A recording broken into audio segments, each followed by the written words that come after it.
I know went over this. You may already know this. If you've read The Dial of Badass, you definitely know this. But essentially, women will give you one of three different types of tests whenever they first meet you. They will either give you, and sometimes all three, compliance tests, which basically are trying to figure out whether or not you're going to do everything that they want. And essentially the reason why they do this test is because they want to figure out if you're used to interacting with beautiful women. Because if you do whatever they want just because they're beautiful, then you're probably not used to interacting and attracting beautiful women in your life, which means, of course, that they probably shouldn't be attracted to you as well. And that actually makes you unattractive. Women are attracted to guys who lots of women are attracted to. And then another one is a congruence test, which is a test to see whether or not you're faking your confidence. And then finally, there is a test called a gender role test. And a gender role test is a test to see whether or not you're going to be leading the relationship. So compliance tests, though, are probably the most, I don't know if they're the most annoying. Congruence tests are pretty annoying, too. But compliance tests are the most common when you first meet someone, and especially very, very attractive women.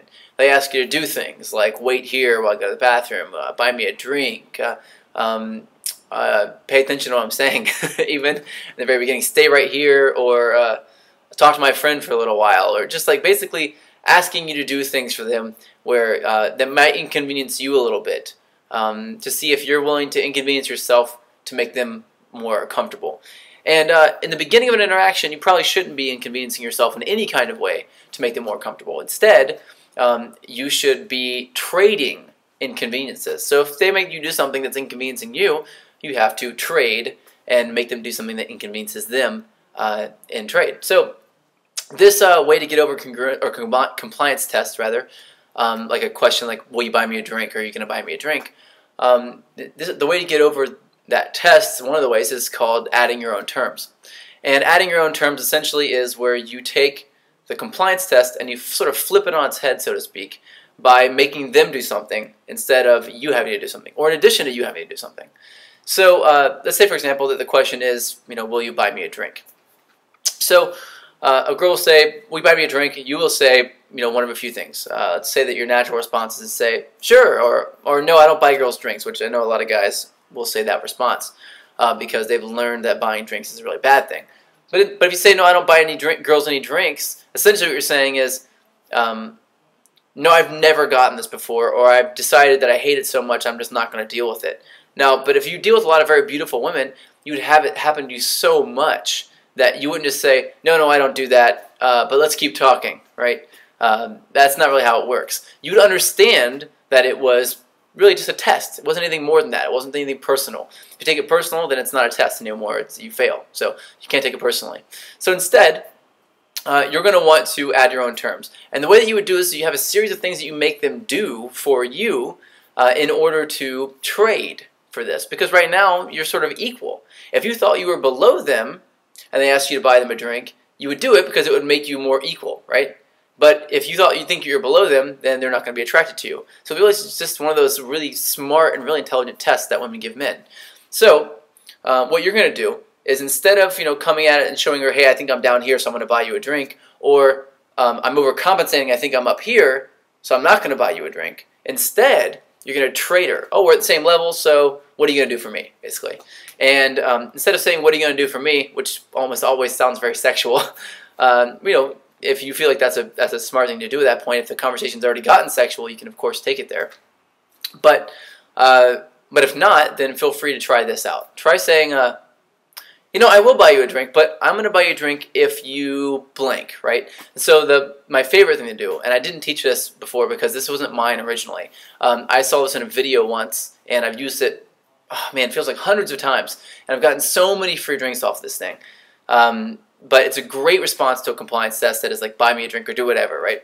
So you say, all right, you know what, I'll buy you a drink if you pass this. If you pass this test, like, I will play a game.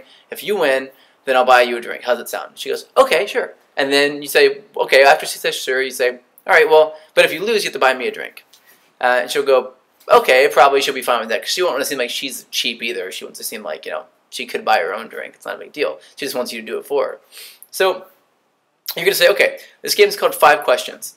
And what I'm going to do is I'm going to ask you 5 questions, and you're going to have to answer them all wrong. If you answer any of the questions right, then you lose.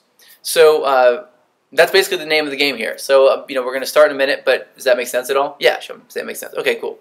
A lot of girls get this wrong because they accidentally tell the truth, but I have a feeling that you're not going to get this wrong, right? Because you look like you're good at lying. So you just kind of make it lighthearted and fun.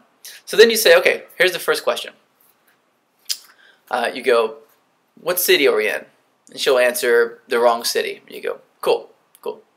And you stall for a second. Oh yeah, it's good because we're not actually in that city, so that's good. You got the idea, right? So you just want to talk for a second because the point is to get them out of remembering that this is a game, And you go, okay, second question. Let's see. What's my name? She'll go something. She'll make some name up, Dina. I don't know what she'll say.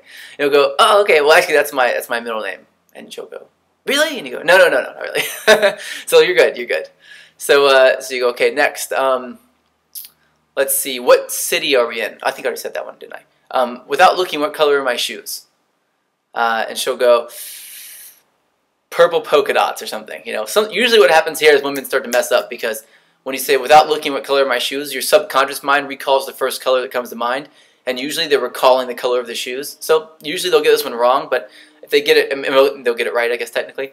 But some women will get through this, which is good. So you go, okay, good. So then maybe they say the wrong color, which is what you want them to do. And you go, okay, cool. And then you just think for a second, and kind of make like this face, what was I talking about again?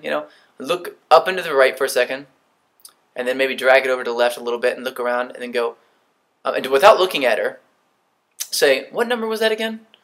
And she'll go, probably she'll say, that was the third question. And then you go, all right, well, that was a question and you got it right, so you have to buy me a drink. So most women will get that question wrong. So it's a trick question. What number was that again? And she'll go, that was 3, right? Or that was 4, whatever she'll say. That was 3. But some women will pick up on it. They'll go, oh, that was 15. And you'll go, oh, that's really good. That was awesome. And you totally had me. I was trying to get you right there. Have I played that game with you before? And she'll say, no, I've never played that game with you. And you go, that was the 5th question. I'll take a Guinness. Right? So you trick her. There's so many opportunities to trick her in this. And essentially what you're going to be doing is you have her play the game. She wins.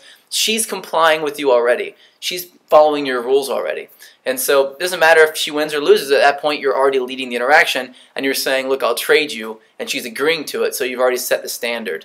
There are a lot of other games that I would play. I've played tons of them. I've taught a few of these games in different videos that I already have out. But if you haven't seen them, there's some more, and I'll go over more of those sort of drink winning and proposition bet games, which I think are brilliant, in future videos. And I'm actually building a product from scratch right now too about just a collection of all the proposition bet games that I've used to meet and attract beautiful women, and for all different purposes. I've gotten, man, I don't know, hundreds and hundreds and hundreds of drinks for free from women, and then on top of that, they start trying to gain my affection and gain my approval afterwards, because now they're going through the motions of buying me drinks. And because if you lead the body, the mind will follow, which essentially means that if they go through the motions of doing something, they start to mentally think like whatever is associated with that movement. So if she's buying me a drink, she's going to think, her body, her physical response is going to be, I must like this guy. And she's going to have that emotional response toward me as she's buying me a drink. And so really powerful concept, and I go over that a lot in this course. But there's a lot of different psychological things at play here. But on the surface, you're passing your compliance test, and you're probably getting a free drink out of it. So, and there are lots of other compliance tests, and we'll go over those later. But adding your own terms is the best way. You can also ask her to do a jig, or do her best Mick Jagger, or you can say twirl around in circles like a ballerina, or just ask her to do something. Say, all right, I will, but first I want you to twirl around in circles like a ballerina. If you don't, no deal. She'll go, okay, she'll do it real quick, and then you clap for her, and then you go, okay, go ahead, and you do whatever she said in the first place. So you're just making sure you have the power position there, and that you are the person sort of coming up with the rules here, and she isn't the person coming up with the rules. Try that out, and comment below and let me know what you think, and I will see you in the next